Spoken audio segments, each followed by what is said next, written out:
بسم الله الرحمن الرحيم وقال الذين كفروا لا تسمعوا لهذا القرآن والغوا فيه لعلكم تغلبون فلنذيقن الذين كفروا عذابا شديدا ولنجزينهم أسوأ الذي كانوا يعملون ذلك جزاء أعداء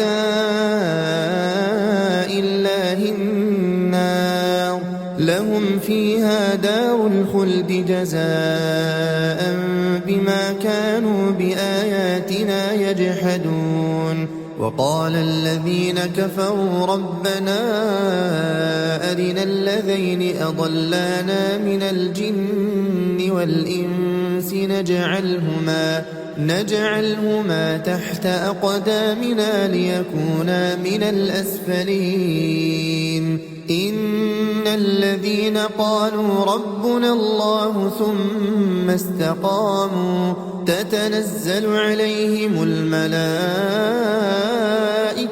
ألا تخافوا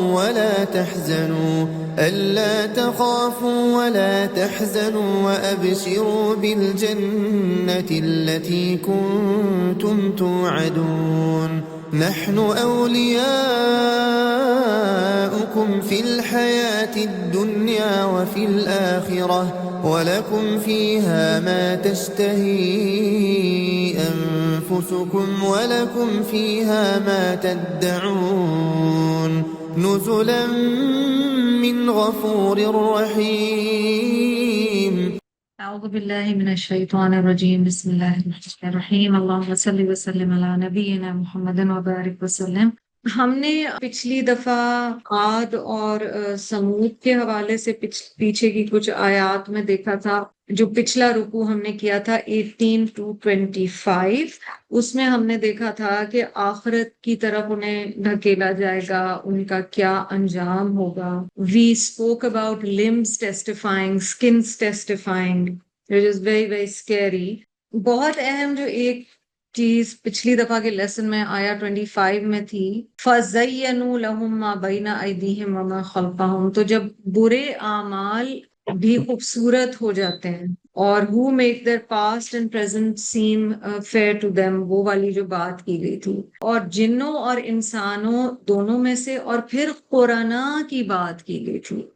So friendships, friends that can either take you this way or that way، اس کی بات کی گئی. اللہ پاک ہمیں ان میں سے بنائے جو جن کے اچھے دوست ہوتے ہیں، اور اچھے دوست اللہ سبحانہ وتعالیٰ کی طرف لے جانے والے ہوتے ہیں. کیونکہ یہ بات قرآن میں کتنی دفعہ آئی ہے نا کہ فرینڈشپ بہت زیادہ میٹر کرتی ہے. جو سوشل سرکل ہمارا ہوتا ہے وہ بہت زیادہ میٹر کرتا ہے. سفیان الثوری رحمہ اللہ تعالی کی ایک کوٹیشن ہے جو میں آپ کو پڑھ کے سنا رہی ہوں. انسان کو اس کے ساتھی سے زیادہ کوئی چیز نہ تو بگاڑ سکتی ہے اور نہ سنوار سکتی ہے. So Sufyan al-Thawri is saying nothing can destroy or make a person deteriorate more than a companion. Nothing can improve a person more than a companion.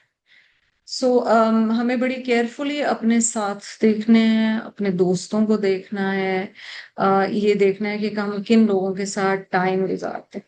ہم آج کے لیسن کی طرف چلتے ہیں. Beautiful and important lesson. Allah سبحانہ و تعالیٰ ارشاد فرما رہے ہیں آیا نمبر 26 میں، وَقَالَ الَّذِينَ كَفَرُوا لَا تَسْمَعُوا لِهَذَا الْقُرْآنِ وَالْغَوْا فِيهِ لَعَلَّكُمْ تَغْلِبُونَ. اب کن لوگوں کی بات ہو رہی ہے یہاں پر؟ ان لوگوں کی جو کفر کرتے ہیں. اور کہا ان لوگوں نے جنہوں نے کفر کیا، یا کہتے ہیں وہ لوگ جو کفر کرتے ہیں. اب آپ دیکھیں یہاں جو ورب آ رہا ہے قال، یہ ماضی ہے یا مضارع ہے؟ ماضی کا صیغہ ہے جب فیوچر میں کچھ ہونا ہو اور وہ ماضی کے صیغے میں بیان کیا جائے. اس کی وجہ کیا ہوتی ہے قرآن میں؟ ایسے سمجھو کہ چیز ہو گئی ہے، کہا جا رہا ہے ماضی کے صیغے میں مگر بات فیوچر کی ہو رہی ہے، تو اس کا مطلب سمجھیں کہ وہ چیز ہو گئی، اٹس کم ٹو پاس. سو اس طرح سے بیان کیا جا رہا ہے. So this is one of those places in the Quran جہاں اس طرح سے بات کی جا رہی ہے. اللہ تعالیٰ یہاں پر ارشاد فرما رہے ہیں the disbelievers say لا تسمعوا لهذا القرآن, do not listen for this قرآن, یعنی اس قرآن کو نہ سنو. یہ مکی دور کی سورہ ہے. آپ کو پتہ ہے کہ مکی دور میں بہت زیادہ ریزسٹنس تھا اور قرآن کے اثرات کے حوالے سے دے نیو کے امپیکٹ کیا ہے قرآن کا. تو جب انہوں نے کہا کہ لا تسمعوا لهذا القرآن, وہ کہہ رہے ہیں اس قرآن کو نہ سنو. وَالْغَوْا فِيهِ, and make noise in it when it is being recited. لَعَلَّكُمْ تَغْلِبُونَ, so that you may gain the upper hand. اس کی ٹرانسلیشن کو, آیت کی ٹرانسلیشن کو اردو میں بھی دیکھ لیتے ہیں. اور کافروں نے کہا اس قرآن کو نہ سنو اور اس میں فضول شور و غل مچاؤ تاکہ تم غالب آ جاؤ. قرآن کا روٹ قاف را حمزہ, تسمعو کا آپ کو پتہ ہی ہے. یہاں پر تغلبون کا بھی ایزی ہے, غین لا با. والغو کو ذرا سا دیکھ لیجئے, لام غین واو یہاں پر روٹ ہے. لغو کا لفظ آپ کئی جگہ قرآن میں دیکھتے ہیں. دیکھیے دو تین بہت امپورٹنٹ چیزیں ہیں آیا نمبر 26 میں. ایک تو ہمیں کفار کا بڑا کلیئر فیئر نظر آ رہا ہے. ان کو یہ ڈر تھا کہ اگر کوئی قرآن کو سنے گا تو اس پہ اس کا اثر ہونا شروع ہو جائے گا. پچھلی آیت میں جن اور انس دونوں ہی کی بات آئی ہے. قرآن پاک کا جو امپیکٹ ہے نا وہ مطلب اٹس ناٹ ایون ڈیبیٹیبل. اور ہمیں بہت اچھی طرح سے پتہ ہے کہ قرآن پاک کان میں پڑھنے سے کیا امپیکٹس آتے ہیں. قرآن کا اثر انسانوں پر تو ہے, دوسری مخلوق پر بھی ہے. یہ ایک حدیث میں آپ کو بتاتی ہوں. یہ حدیث بخاری اور مسلم میں آتی ہے اور یہ حضرت اسید ابن حدیر صحابی ہیں, ان کے حوالے سے ہے. ان کا کھجوروں کا جیسے سٹور ہاؤس تھا نا, تو وہ ایک دن رات کو وہاں پر تلاوت کر رہے تھے قرآن کی, اور ان کا جو گھوڑا تھا وہ اچھلنے لگ گیا اور وہ سٹارٹل ہو گیا. وہ پھر ریسائٹ کرتے تھے and the horse got startled and began to jump again. This happened 3 times. So Usaid said, I was afraid that the horse may trample my son Yahya. یعنی اتنا out of control ہو رہا تھا گھوڑا کہ مجھے ڈر تھا کہ وہ میرے بچے پہ نہ چڑھ جائے. I stood near it and saw something like a canopy over my head with what looked like lamps in it, rising up in the sky until I could no longer see it. یعنی انہیں پوری ایک سائبان سا محسوس ہوا جس میں انہیں لگ رہا تھا کہ چراغ جل رہے ہیں اور آسمان تک وہ اٹھ رہا تھا. جہاں تک ان کی نظر گئی انہیں وہ نظر آیا. اگلی صبح وہ رسول اللہ صلی اللہ علیہ وسلم کے پاس جاتے ہیں. Said, O Messenger of Allah صلی اللہ علیہ وسلم, I was reciting in my date storage place last night and the horse began to get startled and jump. The Messenger of Allah sallallahu alaihi wasallam said, recite Ibn Hudayr. I said, I have recited, but the horse got startled and jumped again. یعنی نبی صلی اللہ علیہ وسلم نے کہا آپ تلاوت کریں, تو انہوں نے کہا میں نے تلاوت کی لیکن گھوڑا جو تھا اس کی ریاکشن یہ تھا. پھر رسول اللہ صلی اللہ علیہ وسلم نے وہی کہا, پھر انہوں نے وہی جواب دیا. پھر نبی صلی اللہ علیہ وسلم نے کہا ریسائٹ او ابن حدیر. پھر ابن حدیر نے یہی جواب دیا کہ میرا بچہ قریب تھا اور مجھے ڈر تھا. اور پھر انہوں نے پورا بتایا کہ مجھے ایک سائبان سا نظر آیا. Upon this the Messenger of Allah sallallahu alaihi wasallam said, those were angels who were listening to your recitation, and if you had continued, the people would have seen them in the morning and they would not have concealed themselves from the people. اگر تم تلاوت کرتے رہتے تو فرشتے تمہاری تلاوت سن رہے تھے, وہ لوگوں کو نظر آ جاتے. یعنی فرشتوں پر بھی اتنا زیادہ امپیکٹ ہوتا ہے. اچھا, انسانوں میں سے ہم دیکھیں نجاشی جو بادشاہ تھے ان کے اوپر کتنا زیادہ امپیکٹ تھا. آپ کو اچھی طرح پتہ ہے کہ حضرت جعفر ابن ابی طالب رضی اللہ عنہ نے جب سورت مریم کی ہجرت حبشہ کے بعد تلاوت کی ہے تو ان کا دل بدل گیا تھا. اینڈ نجاشی جو بادشاہ تھے, he was a Christian king at that time, he wept until his beard was wet. And his bishops wept until their scriptures were wet when they heard what was being recited to them. Then An-Najashi said, verily this and what Moses brought come from the same lantern. یعنی ایک ہی نور سے وہ کلام ہے جو موسیٰ علیہ السلام کو دیا گیا، اور یہ کلام، اور یہ مسند احمد کی حدیث میں سے میں نے آپ کو ایک پارٹ سنایا ہے۔ جہاں سجدہ تلاوت آتا ہے اکثر وہ آیات ہیں جہاں پر امپیکٹ اتنا زیادہ ہوتا ہے انسان کے دل پر کہ کئی مواقع بتائے گئے ہیں کہ انسان سجدے میں گر جاتا ہے۔ قرآن میں کئی جگہ ہے کہ قرآن پڑھا جاتا ہے تو ان کی آنکھوں میں آنسو آ جاتے ہیں۔ نبی اکرم صلی اللہ علیہ وسلم کی اپنی کئی اگزامپلز ہیں ہمارے سامنے کہ ان کے اوپر کس طرح سے امپیکٹ ہوا، حالانکہ ان پر نازل ہو رہا تھا۔ تو انسانوں پر امپیکٹ ہونا قرآن کا of course it is very natural. جنات کے اوپر امپیکٹ کا قرآن پاک میں دو جگہ آیا ہے، مثلا سورت احقاف میں ورس 29 میں آیا ہے، سورت الجن میں ورسز 1 and 2 میں آیا ہے۔ تو ہمیں وہاں بھی بتایا گیا ہے، قرآن خود بتاتا ہے کہ کس طرح سے جنات پر بھی قرآن پاک کا اثر ہوتا ہے۔ سورت الحشر کی آیا نمبر 21 میں آپ کیا دیکھتے ہیں؟ پہاڑوں پر، یعنی وہ چیزیں جو کہ انسان نہیں ہیں ان پر بھی اثر ہوتا ہے، اور اللہ تعالیٰ نے ہمیں بتایا ہے کہ اگر قرآن کو کسی پہاڑ پر بھی نازل کیا گیا ہوتا تو تم دیکھتے جو الفاظ اس بہت خوبصورت آیت میں سورت الحشر کی آتے ہیں نا، لو انزلنا هذا القرآن على جبل لرأيته خاشعا متصدعا من خشية الله. If we had set down this Quran upon a mountain, you would have seen it humbled and coming apart from fear of Allah. تو اس کا مطلب ہے کہ ان اینیمیٹ آبجیکٹس پر بھی قرآن پاک کا اثر ہوتا ہے۔ ہمیں یہاں پر ایک جو بہت اہم بات بتائی جا رہی ہے وہ یہ ہے کہ یہ کفار کا ایٹیٹیوڈ ہے کہ قرآن کو توجہ سے نہ سنا جائے۔ مومن جو ہے اس کی ایک ڈیوٹی ہے، اور اس کو یہ حکم بھی دیا گیا ہے کہ قرآن پاک کو بہت توجہ سے سنا جائے، اور جس وقت قرآن پڑھا جا رہا ہو اس وقت کوئی اور چیز نہ کی جائے۔ ہمیں پتہ ہے کہ فرشتے تک اترتے ہیں قرآن کی تلاوت کے لیے۔ یہ جو حضرت اسید ابن حدیر والی حدیث ہے نا، اس میں وہ البقرہ پڑھ رہے تھے۔ دیکھیے امام جب تلاوت کر رہا ہو تو بھی حکم ہے کہ سنا جائے۔ آپ کئی دفعہ آبزرو کرتے ہوں گے کہ لوگ با جماعت نماز جب پڑھ رہے ہوتے ہیں تو اگر انہیں مثلاً وہ سورہ آتی ہے یا 30th پارہ ہے یا یاسین ہے یا کوئی ہے تو ان کی محبت ہے، ایکسائٹمنٹ ہوتی ہے کہ مجھے یہ پارٹ آتا ہے، تو وہ امام کے ساتھ خود بھی پڑھنا شروع ہو جاتے ہیں، جبکہ یہ چیز بالکل منع ہے۔ when the Quran is being recited تو اس کا ایک ادب ہے، اور وہ ادب یہ ہے کہ اس کو خاموشی سے سنا جائے، اور یہ حکم آپ نے قرآن کی کئی آیات میں بھی اس کے حوالے سے دیکھا ہے۔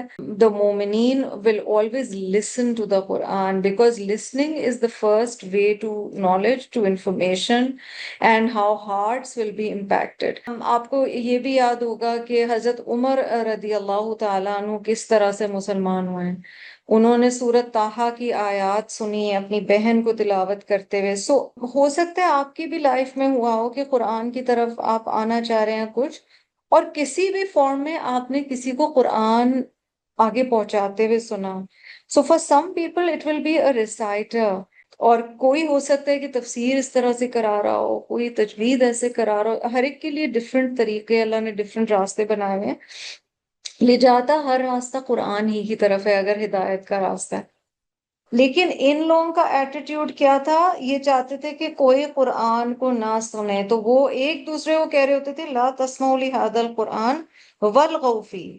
اب ہم یہ والغوا فیہ میں کو دیکھتے ہیں، 5 طریقے سے اس کو سمجھا گیا ہے that how were they actually making noise۔ making noise اس کا سب سے سمپل ٹرانسلیشن ہے، لیکن لغو بیسکلی یہ ہوتا ہے نا کہ ڈسٹریکٹ کرنے کا ایک طریقہ۔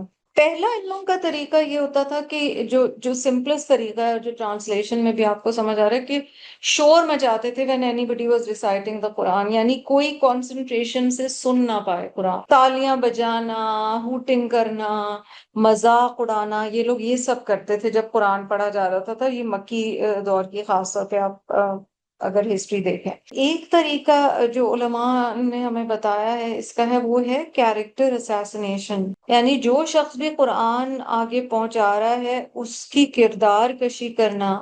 مثلا نبی اکرم صلی اللہ علیہ وسلم کو کاہن، ساحر، مجنون، نعوذ باللہ اس طرح کے الفاظ بولنا، so that people don't believe in the carrier who is bringing the message. And remember, this is one of the forms of resistance against the message of the Quran, which will always be there. انبیاء علیہم السلام کا سلسلہ نبی صلی اللہ علیہ وسلم کے ساتھ ختم ہو گیا ہے، لیکن آج کے دور میں بھی، اور اس لیے ہم نے یہ کئی دفعہ بات کی ہے کہ بڑا احتیاط ہونی چاہیے ان لوگوں کے بارے میں بات کرتے ہوئے جو کہ عالم ہیں، جو کہ دین کا پیغام اپنی محنت سے آگے پہنچا رہے ہیں، کیونکہ بہت فورسز ایسی ہوں گی، فورسز آف ڈارکنس، جو نہیں چاہیں گی یہ پیغام پہنچے، اور اس لیے وہ ان کے کردار کے بارے میں بہت شک و شبہ، اور کیونکہ انسان ہے اور انسان ہونے کے ناطے غلطیاں ہر انسان سے ہوتی ہیں، سو ایک جو ڈاؤٹس کی کیفیت آنا شروع ہوتی ہے نا، اس سے لوگ پھر اس میسج کو بھی ڈاؤٹ کرنا شروع ہو جاتے ہیں۔ ہو سکتا ہے کبھی آپ کے ساتھ ایسا ہوا ہو کہ آپ نے دعویٰ کرنے کی کوشش کی ہو، آپ نے کسی کو اپنے بہن بھائیوں میں سے یا فرینڈز میں سے بتانے کی کوشش کی ہو، اور آپ کو آگے سے جواب ملا ہو کہ اور جو تو بالکل ان پہ بھروسہ ہی نہیں ہے، اور تم نے ان کے بارے میں فلاں سٹوری سنی تھی اور انہوں نے تو اس طرح کی بات کی ہے اور تم لوگ بلائنڈلی فالو کر رہے ہو، ڈا ڈا ڈا، یہ والی چیزیں چلتی رہتی ہیں۔ So that's one form of الغو۔ تیسرا اس کا یہ بتایا جاتا ہے کہ یہ لوگ اپنی انمٹی یعنی دشمنی کا اظہار کھلم کھلا کرتے تھے، کیونکہ جب ایک شخص کے بہت سارے پتہ چلے نا کہ بہت سارے لوگ ڈس اگری کر رہے ہیں، تو سننے والے بھی پھر تھوڑا سا ڈبل مائنڈڈ ہو جاتے ہیں کہ ہاں شاید کچھ برائی ہوگی بھی، یا اللہ نہ کرے کوئی غلطی ہوگی، اس وجہ سے یہ ہو رہا ہے۔ تو نبی صلی اللہ علیہ وسلم کے لیے they used to show their enmity۔ چوتھا طریقہ تھا آؤٹ رائٹ ڈینائل، تو بس سیدھا سیدھا کہہ دینا کہ ہم اس میں نعوذ باللہ کہ ہم تو اس میں بلیو ہی نہیں کرتے، یہ بھی الغو کا ایک طریقہ ہے۔ کچھ کمزوری یہ ہوتی ہے ہم انسانوں کی کہ زیادہ لوگ جس طرف چل رہے ہوتے ہیں یا میجورٹی جو بات کر رہی ہوتی ہے، ہم تھوڑا سا اس سے متاثر ہو جاتے۔ ففتھ اینڈ لاسٹ، نذر بن حارث نامی شخص نے ڈسٹریکشنز کریٹ کی تھی، and this is very scary for me, you, everybody in today's time as well. So اگر آپ کو یاد ہو، سنگنگ اینڈ ڈانسنگ گرلز لے آیا تھا، وہ دوسرے ممالک سے حصے لے کے آیا تھا، mythological tales and fables and stories، and basically جو انٹرٹینمنٹ کے نام پر آج کے دور میں ہم ساری چیزیں، اور یہ آپ خود بھی کئی دفعہ دیکھیں گے کہ ہم لوگ سے ہوتا ہے کہ ہم نے پورا ارادہ کیا ہوا ہے کہ ہمیں بیٹھ کے فلاں چیز پڑھنی ہے یا ہمیں کرنا ہے، اور پھر کوئی اس طرح کی کوئی انٹرٹینمنٹ کی فارم آتی ہے اور ہم اس میں سکن ہو جاتے ہیں، اور ہمیں لگتا ہے ہم اس کے بغیر مطلب دن بھی نہیں گزار سکتے اور رات بھی نہیں گزار سکتے، اور اسی لیے شاید بار بار رمضان اور یہ والے جو دن آتے ہیں یہ ہمیں تھوڑا بریک دیتے ہیں ان چیزوں سے۔ یہ لوگ چاہتے نہیں تھے بنیادی طور پر کہ قرآن کو سنا جائے، اور ہمیں جو لیسن اس آیت سے مل رہا ہے نا، وہ it's the importance of listening to the Quran. اس میں علماء یہ بھی بتاتے ہیں کہ ان چیزوں میں بھی احتیاط کی جائے کہ ایون اگر ریکارڈنگ قرآن کی چل رہی ہے نا، تو اس وقت بھی بات نہ کریں۔ استغفر اللہ، بہت دفعہ یہ ہوتا ہے کہ آپ مسجد میں جاتے ہیں اور تراویح ہو رہی ہے اور لوگ ساتھ باتیں کر رہے ہیں، سو آئدر آپ کی اگر بہت کوئی ارجنٹ چیز ہے تو آپ اس جگہ سے ہٹ جائیں، لیکن یہ کرنے کی اجازت نہیں۔ ایون ہم جب اسکرولنگ کر رہے ہوتے ہیں، کوئی ریل آ گئی ہے اور اگر اس میں قرآن پاک کی ہے، تو پلیز میک شور کہ کم از کم وہ آیت مکمل ہو جائے۔ آپ سوچیں اگر آپ کے بچے ہی آپ بات کر رہی ہوں، یا آپ سے کوئی چھوٹا ہے یا کوئی اسٹوڈنٹ ہے میرے لیے، وہ بات کاٹے تو بہت برا لگے گا۔ استغفر اللہ، سوچیں قرآن کی بات کاٹی جا رہی ہوتی ہے۔ یہاں قرآن کا ایک سینٹرل پرپس بھی ہمیں پتہ چل گیا، سننا ہے جب قرآن پڑھا جائے، نہ کہ اس کو اور مقاصد کے لیے استعمال کیا جائے۔ An example that is coming in my mind is رخصتی ہو رہی ہوتی ہے، کم از کم پلیز قرآن اسٹوڈنٹس یہ ختم کر دیں سلسلہ کہ قرآن کو ایز اے پراپ نہیں استعمال کریں جسٹ ٹو شو۔ قرآن سننے کی، پڑھنے کی، عمل کرنے کی چیز ہے، اس کے نیچے اتنا کچھ ہو رہا ہوتا ہے، اس قرآن جو سر کے اوپر اٹھایا جاتا ہے اس کے نیچے اتنا کچھ ہو رہا ہوتا ہے جو کہ اللہ کی مرضی کے خلاف ہے، اس قرآن میں جو احکامات ہیں اس کے خلاف ہیں۔ جو برکات ہے نا، وہ جسٹ مصحف سے نہیں ہوگی، وہ قرآن پر عمل، اس کو انٹرنلائز کرنا، انشاءاللہ جو دعائیں کی جائیں گی، جتنا اس پہ عمل کیا جائے گا اس سے انشاءاللہ ضرور زندگی میں ان بچوں کی برکات آئیں گی، دعاؤں سے آئیں گی. لیکن یہ ہے کہ اس کو ایز اے پراپ استعمال کر کے اس کی بے حرمتی نہ کریں. اور اگر آپ کے سامنے بھی ہو رہا ہو تو اس کا حصہ نہ بنے. تو یہاں پر بتایا گیا ہے کہ الغو فی کا پرپس کیا تھا، لعلکم تغلبون، تاکہ ہم ان پر غالب ہو جائیں. حضرت Abu Bakr Siddiq was one of the first people جو کہ قرآن مکہ میں ریسائٹ کرتے تھے، اور اس طرح سے زور زور سے ریسائٹ کرتے تھے کہ لوگوں کے دلوں میں اثر ہوتا تھا.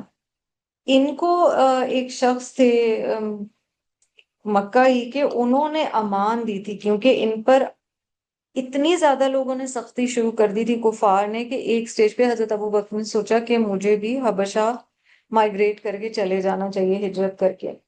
تو جنہوں نے امان دی تھی ان کو، ان کے پاس کفار نے آ کے کہا کہ اس شخص کو روکیں کہ زور سے نہ پڑھیں. This man told Abu Bakr radiallahu anhu to give it up, and he said, otherwise I can't have you under my protection. آپ کو پتہ ہے نا عربوں میں وہ ایک کانسیپٹ ہوتا تھا کہ میں اگر ذمہ لے رہا ہوں اس شخص کا یا اپنے پروٹیکشن کے انڈر کر لیا، تو انہوں نے کہا کہ اگر آپ اسی طرح پڑھتے رہے تو میں آپ کا ذمہ نہیں لے سکتا آپ کی حفاظت کا. تو حضرت ابو بکر نے کہا کہ میں آپ کو اس ذمہ داری سے آزاد کر رہا ہوں، لیکن میں قرآن پڑھنا نہیں چھوڑ سکتا. تو قرآن کے پڑھنے کے اثرات بہرحال موجود ہیں، ہماری زندگیوں میں بھی ہیں، ہم ان کے ایکسپیرئنس کرتے ہیں، ہم اپنے ارد گرد دیکھتے ہیں. اور اللہ سبحانہ تعالیٰ سے دعا ہے کہ اللہ تعالیٰ ہمیں اس کے وہ اثرات قبول کرنے کی توفیق عطا فرمائے. قرآن میں چیپٹر نمبر 7 یعنی سورہ نمبر 7 میں آتا ہے نا، وَإِذَا قُرِئَ الْقُرْآنُ فَاسْتَمِعُوا لَهُ وَأَنصِتُوا لَعَلَّكُمْ تُرْحَمُونَ. So when the Quran is recited, listen to it and be silent so that you may receive mercy. اور جب قرآن کی تلاوت کی جا رہی ہو اس کو غور سے سنا کرو اور خاموش رہو تاکہ تم پر رحم کیا جائے یا تاکہ تم رحم کیے جاؤ. تو بہت ضروری ہے کہ ہم اس بات کو سمجھیں کہ قرآن کا سننا ہی چینج کا آغاز ہوتا ہے. اگلی آیت کی طرف چلتے ہیں. فَلَنُذِيقَنَّ الَّذِينَ كَفَرُوا عَذَابًا شَدِيدًا وَلَنَجْزِيَنَّهُمْ أَسْوَأَ الَّذِي كَانُوا يَعْمَلُونَ. اللہ تعالیٰ فرما رہے ہیں We will certainly punish the disbelievers and requite them for the worst of their misdeeds. یعنی اللہ تعالیٰ کہہ رہے ہیں کہ ضرور بضرور ہم ان کو مزہ چکھائیں گے سخت عذاب کا. یہاں پر یہ بات کی جا رہی ہے. تو بے شک ضرور ہم کافروں کو سخت عذاب چکھائیں گے اور بے شک ہم انہیں ان کے برے اعمال کا بدلہ دیں گے. برے اعمال کا بدلہ یعنی اسوأ جو کہا گیا نا، لائک ایک سمجھے پوری وہ ہے سلیکشن ہے اعمال کی یا کسی کے اعمال کا پورا رجسٹر، اس میں سے جو ورسٹ ہیں اسوأ ان کا بدلہ انہیں دیا جائے گا، کیونکہ انہوں نے بھی اتنے اچھے کلام میں سے اپنی ہدایت کے لیے کچھ نہ چنا. فَلَنُذِيقَنَّ جو ہے اس کا روٹ ذال و قاف ہے، لَنَجْزِيَنَّ جیم زا یا اسوأ سین و حمزہ. تو اللہ تعالیٰ یہاں پر بتا رہے ہیں کہ ان کو ان کے عمل کا بدلہ ضرور دیا جائے گا. اچھا یہاں پر ایک چیز دیکھیے، عذابًا شدیداً، دونوں اسم نکرہ ہیں کیونکہ یہاں پر تنوین آئی. آپ کو بتایا گیا تھا کہ وسعت کے اعتبار سے تنوین کی وجہ سے ایک امپیکٹ یہ ہوتا ہے کہ چیز جو ہے وہ اس کی وسعت زیادہ ہو جاتی ہے، like it applies to more things because it's more general. ٹھیک ہے، قرآن میں کچھ ریزنز سے آتا ہے تنوین، اور جو گرامیٹک ہے تنوین جو استعمال ہوتی ہے اس کے کچھ سیمانٹک پرپسز بھی ہیں، کچھ وجوہات ہیں، کچھ اثرات ہوتے ہیں تنوین استعمال کرنے میں. ان میں سے کچھ کا ذکر میں آج کروں گی، ساروں کا نہیں. ایک ہے جی تقلیل. تقلیل قاف لام لام سے ہے، تو یعنی وہ منیمائزیشن کرتا ہے. کسی چیز کا ایک چھوٹے حصے کی جب بات کی جا رہی ہو یا کسی چیز کی منیمل ڈگری کی بات کی جا رہی ہو، درجہ کسی چیز کے کم درجے کی بات کی جا رہی ہو، تو وہاں پر تقلیل ہو رہی ہوتی ہے. تفخیم ہوتی ہے، یہ اپوزٹ ہے تقلیل کا، تو میگنیفائی کر دیتا ہے کسی چیز کو. ایوز کے طور پر، مثلاً کہیں پر حمزہ ڈراپ ہو گیا، واو ڈراپ ہو گیا، یا ڈراپ ہو گیا، یہ جو واولز ہیں، تو کمپنسیشن کے طور پر، ایوز کے طور پر تنوین آ جاتی ہے. ٹھیک ہے. یہ گرامیٹیکل ویٹ اور قرآن کے ردم کے لیے اس طرح سے استعمال ہوتا ہے. It is commonly found in dual forms or after dropped letters. یہ آپ کو تثنیہ میں یا جہاں پہ کوئی حرف جو ہے وہ مرج ہو گیا، ہٹ گیا، وہ اس کے لیے آتا ہے. پوئٹک ریزن سے بھی آتا ہے، تنکیر کے لیے بھی آتا ہے، حکایت کے طور پہ بھی آتا ہے. اچھا، تکسیر کے لیے بھی آتا ہے. ٹھیک ہے. تقلیل جہاں ہوتا ہے وہاں اس کا اپوزٹ تکسیر بھی ہوتا ہے، کہ کسی چیز کا زیادہ نمبر بتایا جا رہا ہے. یہاں پر ہم تحویل کے لیے دیکھ رہے ہیں ہا واو لام. اور جب تحویل کے لیے آتا ہے تو وہ جب کسی چیز سے خوف دلانا ہو نا، اس کے لیے آ رہا ہوتا ہے. Like when something is supposed to be very scary. So there are reasons why there'll be tanween somewhere, and if it's coming in the ma'ni of tahweel, that means the impact on that particular word is that it is for fear. So adaban shadidan خوف کے لیے یہاں پر آیا تاکہ اس سے ڈرا جائے. اللہ تعالیٰ ہمیں آگے بتا رہے ہیں ذَلِكَ جَزَاءُ أعداء الله النار لهم فيها دار الخلد جزاء بما كانوا بآياتنا يجحدون. Hell, النار. That is the reward for such enemies of Allah. النار, hell. لهم فيها دار الخلد. In it will be for them the eternal home. جزاء بما كانوا بآياتنا یجحدون, a reward for their denying of our revelations. اب یہاں ہم نے پہلے بھی یجحدون کی بات کی تھی.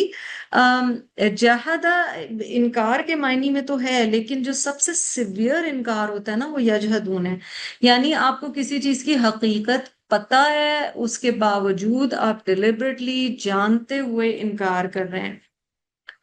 تو اللہ تعالیٰ نے آیا نمبر 27 میں کہا تو بے شک ضرور ہم کافروں کو سخت عذاب چکھائیں گے اور بے شک ہم انہیں ان کے برے اعمال کا بدلہ دیں گے.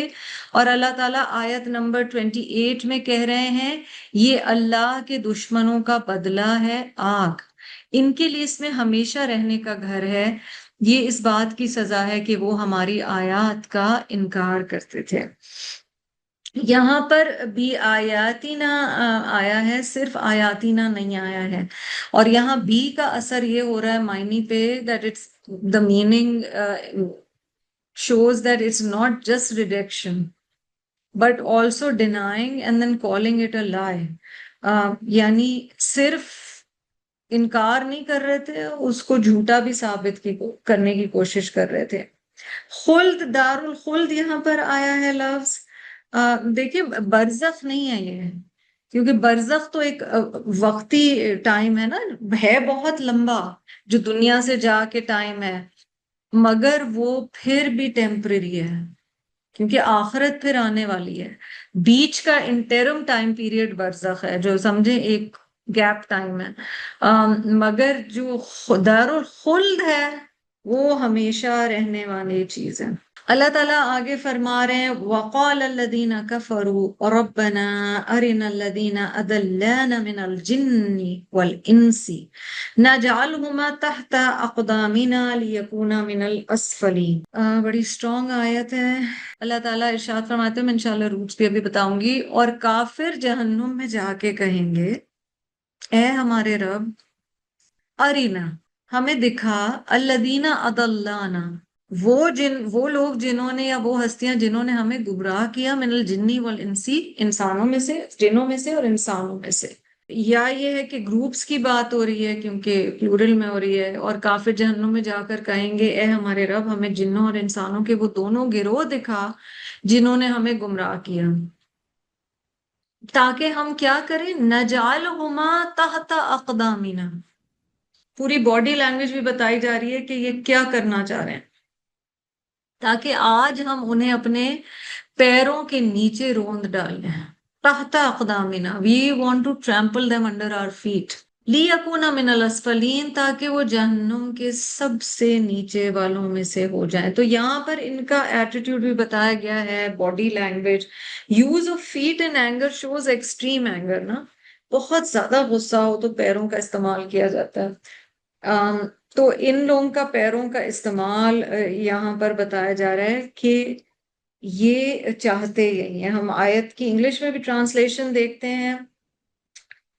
The disbelievers will say, our Rabb, show us those among jinns and mankind who misled us. We shall trample them under our feet so that they become utterly disgraced.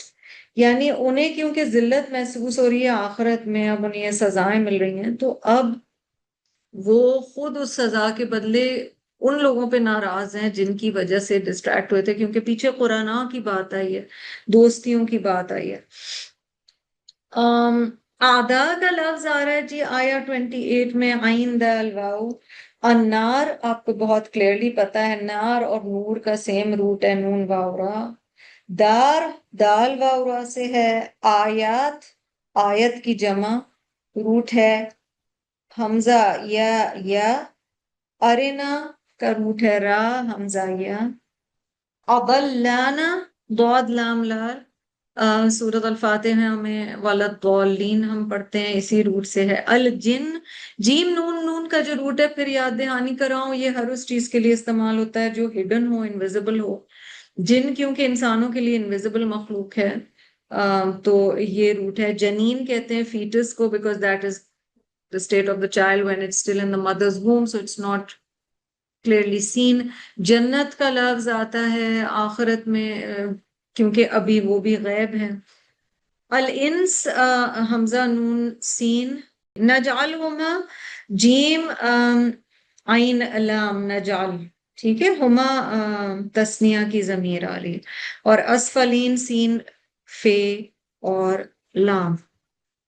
تو یہاں ان کے اینگر کا ہمیں پتہ چل رہا ہے، ان کے بیہیویئر کا پتہ چل رہا ہے کہ یہ کتنے زیادہ غصے میں ہوتے تھے.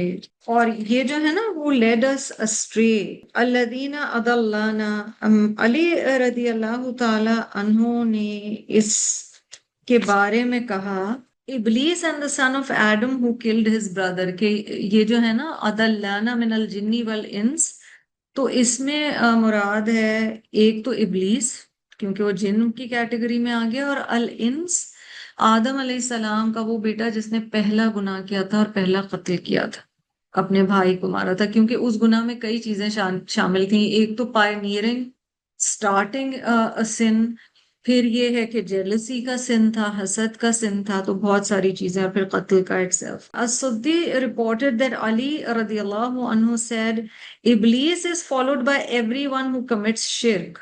And the son of Adam is followed by everyone who commits a major sin.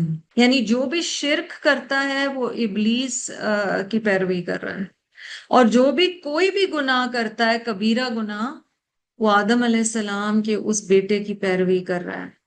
So Iblis is the one who calls people to every evil thing. ہر گناہ کی طرف بلانے والا ابلیس ہے. such as shirk and lesser things. کیونکہ ابلیس نے ہی ظاہر ہے ان کے بیٹے کو بھی اس طرف ورگلایا تھا. آدم علیہ السلام کے جو پہلے بیٹے کی بات ہے نا، وہ آپ پتہ ہے فتح الباری میں بھی وہ حدیث آتی ہے کہ کوئی جان نہیں جو ناحق لی جاتی ہے. No soul is wrongfully killed, but a share of the burden of that sin will be upon the first son of Adam علیہ السلام. جب بھی کوئی دنیا میں قتل ہوتا ہے تو اس گناہ کا ایک حصہ آدم علیہ السلام کے اس بیٹے، پہلے بیٹے کو جائے گا. Because he was the first one who set the precedent of killing another. کیونکہ اس نے یہ بنیاد رکھی اس گناہ کی کہ کسی کو دنیا میں قتل کیا جائے. آیت نمبر 30 سورۃ فصلت. ان الذین قالوا ربنا، بے شک وہ لوگ جنہوں نے کہا اللہ ہی ہمارا رب، ثم استقام، پھر وہ اس پر جم گئے، پھر وہ اس بات پر ثابت قدم رہے. ان کے لیے کیا کہا جا رہا ہے؟ تتنزل علیہم الملائکۃ، ان پر فرشتے اترتے ہیں. اور فرشتے کیا کہتے ہیں؟ اللہ تخافوا، اور کہتے ہیں کہ تم نہ ڈرو، ولا تحزنوا، اور نہ تم غم کرو، وَأَبْشِرُوا بِالْجَنَّةِ، اور خوشخبری لو، خوش ہو جاؤ اس جنت پر، التی وہ جو، کن تم توعدون جس کا تم سے وعدہ کیا جاتا تھا. سو this is where it starts. ابھی تک جو ایک کردار یا جس طرح کا بیہیویئر پچھلی کافی آیات یا رکوع جو ہیں ان میں ہم نے دیکھا، اللہ تعالیٰ یہاں پر بتا رہے ہیں کہ دو چیزیں آپ نے دیکھی ہیں شروع میں آیت کے، ٹھیک ہے، دو کوالٹیز ہیں. قالوا ربنا اللہ and then ثم استقام. So first is the word and the second is the deed. Surely those who say our Rabb is Allah and then stay firm on it, angels will descend on them, saying, let nothing fear or grieve you. Rejoice for the good news of paradise that has been promised to you. اور اللہ تعالیٰ کا یہ وعدہ کس کے لیے ہے؟ وہ جو خود استقامت پر رہے. روٹس دیکھ لیتے ہیں. استقامو کا لفظ قاف واو میم سے ہے. قوم، قائم، کسی چیز کا اسٹیٹ فسٹ ہو کے نا بالکل اسٹریٹ کھڑے ہو جانا، استقامت یہ ہے. اچھا، لفظ تتنزل آیا ہے. تتنزل میں تا کا اضافہ ہے، تنزل نہیں ہے صرف، اٹس تتنزل which means it's giving the meaning of تکرار، مستقل، ون آف نہیں ہے کہ ایک دفعہ فرشتے آئے اور چلے گئے، کیونکہ ان کی استقامت ایک کنٹینیوڈ چیز ہے. یہ دین پر مستقل جمے رہے ہیں، اس لیے فرشتے بھی ان کی کانسٹنٹ کمپینینز ہیں، کانسٹنٹ سپورٹرز ہیں، مستقل آتے رہتے ہیں. الملائکہ لفظ کا روٹ جی میم لام کاف ہے. تخافو، خوف کا لفظ آپ اردو میں بھی استعمال کرتے ہیں، خا واو فا ہے. اور تحزن و حزن کا لفظ بھی استعمال کرتے ہیں ہم، حزنون ہے. دونوں میں ٹائم پیریڈ کا فرق ہے. خوف فیوچر کے بارے میں ہوتا ہے، جسے ہم انگزائٹی بھی کہہ سکتے ہیں، پینک بھی کہہ سکتے ہیں، about some thing that might happen, وہ جو ڈر ہے. حزن جو پاسٹ میں چیز ہو چکی ہے، دکھ دل میں پکڑا ہے. ابشرو، بشر کہا گیا ہے انسان کو. یہاں بشرا کی بات ہو رہی ہے، ایسی خوشخبری جس کا امپیکٹ انسان کی سکن پر نظر آنا شروع ہو جائے. تو یہاں فرشتوں کے بارے میں بات کی جا رہی ہے، اور ظاہر تو ادون میں وعدے کا ذکر ہے. پہلی چیز تو یہ ہے کہ قالوا ربنا اللہ، تو انہوں نے کہا ہمارا رب اللہ ہے. یہ ڈیکلریشن آف فیتھ کی بھی یہاں پہ بات آ رہی ہے کہ ایک دفعہ انہوں نے یہ سب کے سامنے کہہ دیا ہے کہ اللہ ہی ہمارا رب ہے. استقامہ کا کانسیپٹ جو ہے نا، مسلم کی حدیث میں آتا ہے کہ ابو عمر رضی اللہ عنہ نے نبی صلی اللہ علیہ وسلم سے ایک سوال کیا. ابو عمر سفیان بن عبداللہ رضی اللہ عنہ says, I said, O Messenger of Allah صلی اللہ علیہ وسلم, tell me something about Islam which I could not ask anyone about save you. اے اللہ کے رسول صلی اللہ علیہ وسلم، مجھے اسلام کے بارے میں کوئی ایک ایسی بات بتائیے جو کہ میں کسی اور سے نہیں پوچھ سکتا سوائے آپ کے، یعنی آپ وہ بات جانتے ہیں. نبی صلی اللہ علیہ وسلم کا جواب کیا تھا؟ He answered, say, I believe in Allah. کہہ دو میں اللہ پر ایمان لایا. And then stand firm and steadfast. اور پھر اس پر جم جاؤ. یہ جو لفظ ہے نا استقامہ، اس کا مطلب ہوتا ہے کہ انسان ڈائریکٹلی سیدھی سمت میں چلا جائے، کوئی ڈیویشن نہ. It's stemming from the word قیام، قیام کے لفظ سے نکلا ہے. اس کا مطلب ہوتا ہے کوئی چیز کنٹینیولی کی جائے، کنٹینیوٹی ہو، اس میں کوئی جھول نہ ہو، اس میں کوئی چینج نہ ہو. یہ نہ ہو کہ ایک دن کیا اور دوسرے دن نہیں کیا. اس کو پھر فالو اپ بھی کرنا، اس نیکی کی پھر حفاظت بھی کرنی، یہ بھی دیکھنا کہ وہ صحیح طریقے سے کی جا رہی ہے. جیسا کہ قرآن پاک میں آتا ہے نا، سورۃ ہود میں آیت نمبر 112 میں، therefore stand firm on the straight path as you are commanded and those who turn in repentance with you فاستقم كما أمرت and do not transgress for he Allah sees well all that you do.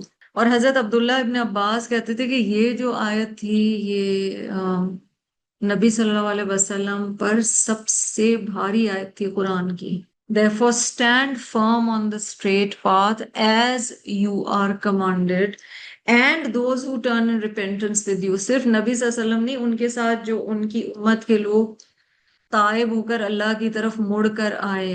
اسی طرح سورت الشورى میں آیت 15 انشاءاللہ ہماری next سورہ وہ ہوگی، اس میں بتایا گیا ہے stand steadfast as you are commanded and do not follow their desires.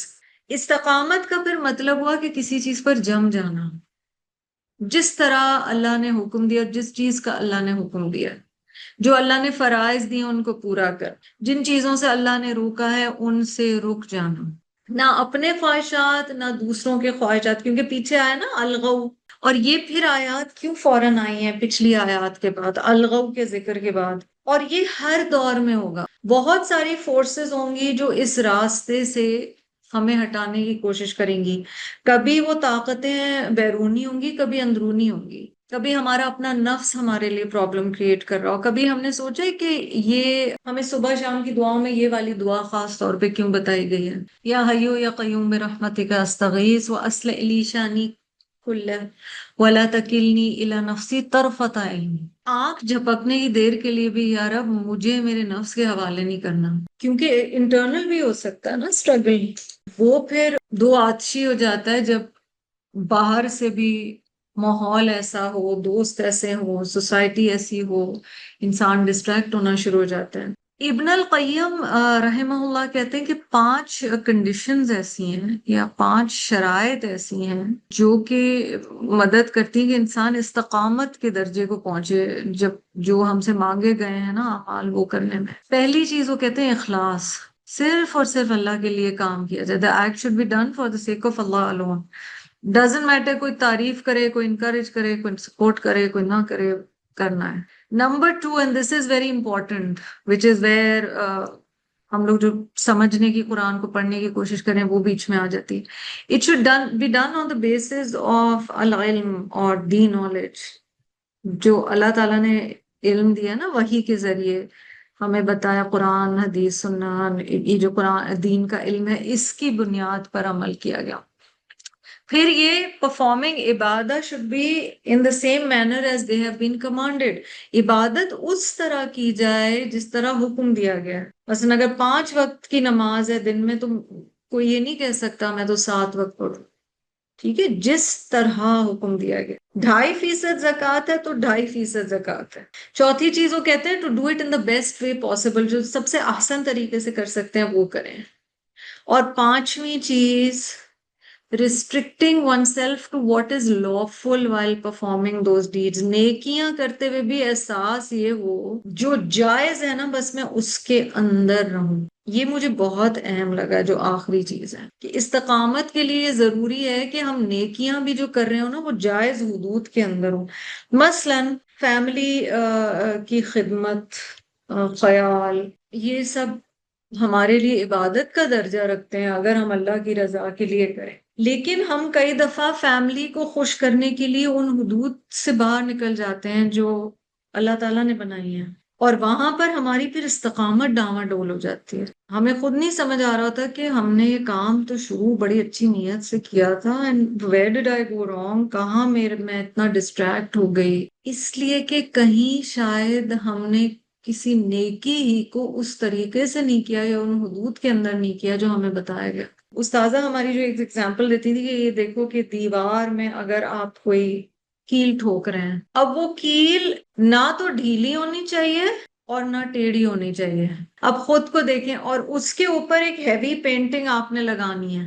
نہ ڈھیلے پڑیں گے نہ سیدھے راستے سے ٹیڑھے. اگر کیل ٹیڑھی لگی ہے تو وہ کہیں نہ کہیں جا کے پھسل کے نکل جائے گی، اور اگر وہ پوری طرح اندر گئی نہیں یعنی ایبزارب نہیں کیا message of the Quran, it will کہیں نہ کہیں ہو جائے گا. انسان کی زندگی میں کچھ ایسا واقع آتا ہے، مثلا رمضان آیا، عمرے کے لیے گئے نا، تو ایک ہم نے ایک دم سے کوئی کلام اللہ کے اندر حکم ہے اور ہم نے اس پہ عمل کرنا شروع کر دیا. But then because you have not studied it, یا آپ کے اندر تک وہ چیز نہیں گئی ہے، کسی سٹیج پہ بندہ ڈسٹریکٹ ہو کر اسے چھوڑ بھی سکتا ہے، کیونکہ وقتی جذبات میں آ کے تو آپ نے وہ عمل کرنا شروع کر دیا، لیکن آپ کو یہ نہیں پتا کہ اس کا حکم کہاں ہے، کیا ہے، کس وجہ سے. استقامت کے لیے بہت ضروری ہے کہ ہمیں پتا ہو کیوں، کیا، کس طرح کوئی چیز کی جائے گی. انسان مخلص بھی رہے اور ثابت قدم بھی رہے. ایک ہی رفتار پہ رہے.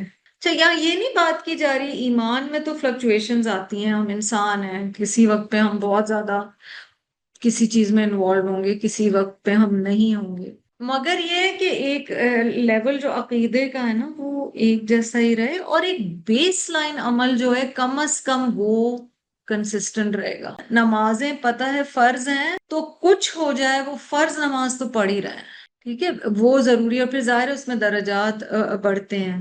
حضرت عثمان رضی اللہ تعالی عنہ کے نزدیک اس کا مطلب ہے عمل خالصتاً اللہ کے لیے کیا جائے. حضرت عمر رضی اللہ تعالی عنہ کا جو کوٹیشن ہے بڑا انٹرسٹنگ ہے. This means the person did not act smart like a fox with Allah's orders. حضرت عمر کہہ رہے ہیں اس کا مطلب اس انسان نے اللہ کے احکامات کے ساتھ لومڑی کی طرح چالاکی نہیں کی کہ جہاں دل چاہا مان لیا، جہاں دل چاہا وہاں نہیں مانا.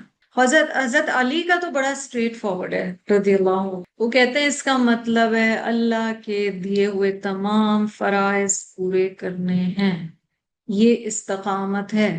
اور ایسے لوگوں کے لیے پھر اللہ کے فرشتے مدد کے طور پر آتے ہیں. اچھا یہ جو آیات ہے نا، یہ آیت نمبر 25 کا اپوزٹ ہے، وہ جو ہم سیکشن دیکھ رہے تھے. مدد تو اللہ سبحانہ و تعالیٰ کی طرف سے ہی آتی ہے، ٹھیک ہے، لیکن فرشتوں کو کیا دیا گیا ہے؟ Power of suggestion. بالکل جیسے شیاطین کو پاور آف سجیشن دیا گیا ہے. فرشتے کس طرح سے امپیکٹ کرتے ہیں، ٹھیک ہے. اب یہ سنن ترمذی کی حدیث ہے، حضرت عبداللہ ابن مسعود رضی اللہ عنہ سے مروی ہے. The messenger of Allah sallallahu alaihi wasallam said, verily Satan influences the son of Adam and so does the angel. تو اس حدیث میں حضور صلی اللہ علیہ وسلم نے بتا دیا کہ شیطان بھی انسان پر اثر انداز ہوتا ہے اور فرشتہ بھی. As for the influence of shaitan, he threatens evil and denies the truth. As for the influence of the angel, he promises goodness and affirms the truth. یعنی فرشتہ نیکی کے لیے وعدے کرتا ہے، حق کے لیے، یعنی دل میں ڈالتا ہے، نیکی ڈالتا ہے. Whoever finds this goodness, let him know it is from Allah and let him praise Allah. یعنی جسے فرشتے نے دل میں ڈالا اور وہ اس کے پیچھے چل پڑا اور اسے وہ صحیح راستہ مل گیا، وہ جان لے کے یہ اللہ کی طرف سے، اسے اللہ کی تعریف کرنی چاہیے. Whoever finds something else، اگر دل میں کوئی اور خیال آ رہا ہے، let him seek refuge in Allah from the accursed شیطان، اسے چاہیے کہ اللہ کی پناہ میں آئے شیطان الرجیم سے. پھر رسول اللہ صلی اللہ علیہ وسلم نے سورۃ البقرہ کی آیت 268 تلاوت کی، جس کا ترجمہ ہے Satan threatens you with poverty and commands evil, but Allah promises you forgiveness and grace from him. تو اس کا مطلب ہے کہ ہمارے اوپر دونوں ہی فورسز اثر انداز ہو رہی ہوتی ہیں. ہم اس سے یہ سیکھ رہے ہیں کہ ہمیں کام وہ کرنے ہیں جن سے فرشتے اور ہمارے قریب ہوں.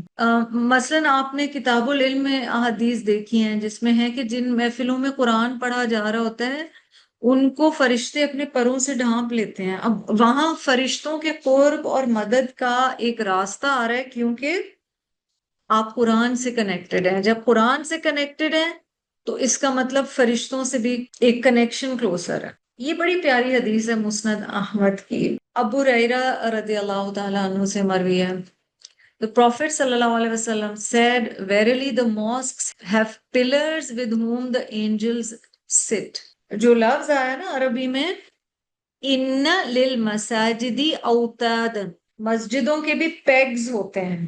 کوئی ٹینٹ جو ہوتا ہے، خیمہ ہوتا ہے، اس کو گاڑنے کے لیے میخیں جن پر وہ خیمہ کھڑا ہوتا ہے. مساجد کے جو میخیں ہیں وہ ہیں جو نیک لوگ ہیں، اور کہا جا رہا ہے ان کے ساتھ فرشتے بیٹھتے ہیں. If they are absent, the angels miss their presence. اللہ کے بندے اگر نہیں ہوتے، ان غابو یفتقدونہم، اگر وہ غائب ہوتے ہیں تو فرشتے انہیں مس کرتے ہیں. If they are sick, the angels visit them. اگر بیمار ہوتے ہیں فرشتے ان سے ان کی عیادت کو جاتے ہیں. عادوہم. If they are in need, the angels support them. وَإِن كَانُوا فِي حَاجَةٍ أَعَانُوهُمْ، ان کو کوئی حاجت ہوتی ہے تو فرشتے ان کی اعانت کرتے ہیں، ان کی مدد کرتے ہیں. فرشتے اللہ کی اسپیشل فورس ہیں، اور یہ خاص مدد دی گئی ہے ان لوگوں کے لیے جن کو استقامت نصیب ہو جائے. استقامت میں کوئی اتنی لمبی چوڑی ایکسپلینیشن کی ضرورت نہیں. کامن سینس ہے کہ استقامت لفظ سے سمجھ ہی ہمیں کیا آتا ہے؟ اسٹیڈفسنس. ایک اچھا عمل شروع کیا، اس پہ پھر جم گئے. اچھا، دین کے راستے پر ہمیشہ فیئر ہوگا، کیونکہ آگے نا اللہ تخافوا ولا تحزنوا. خوف کیا ہوگا؟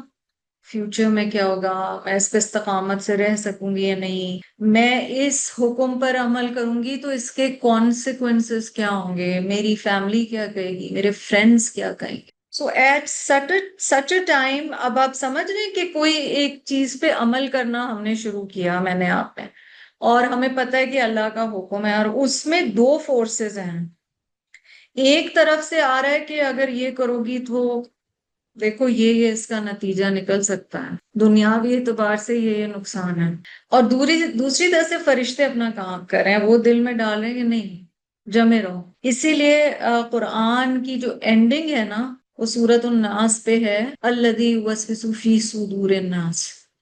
وہ شیاطین تو وسوسے دل میں ڈال رہے ہوتے ہیں.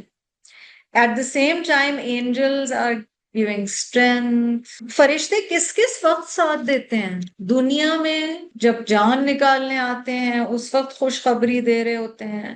بہت مشکل دنیا میں بھی آئے تو اس وقت ہمت بندھا رہے ہوتے ہیں، کیونکہ اور یہ خبر دینا ایک طرح سے قرآن بھی تو فرشتوں کے ذریعے ہی وہی نبی صلی اللہ علیہ وسلم تک پہنچی نا، کہ اجر اور مدد اللہ کی طرف سے آئے گی. یہ بھی تو بشرا ہی ہے.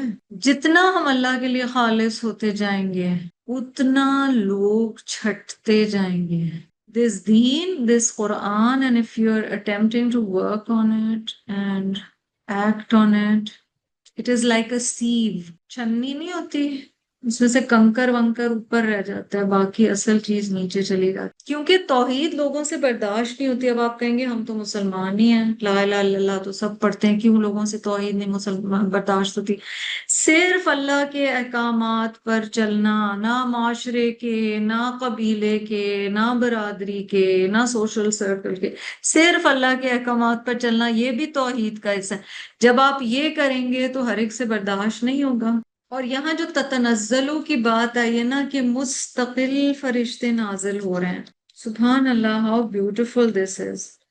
اور پھر خوشخبریاں دے رہے ہیں اور انکریجمنٹ دے رہے ہیں. سعید بن عمران کہتے ہیں کہ میں نے یہ آیت حضرت ابو بکر صدیق رضی اللہ عنہ کو پڑھ کر سنائی، ان الذین قالوا ربنا اللہ ثم استقاموا.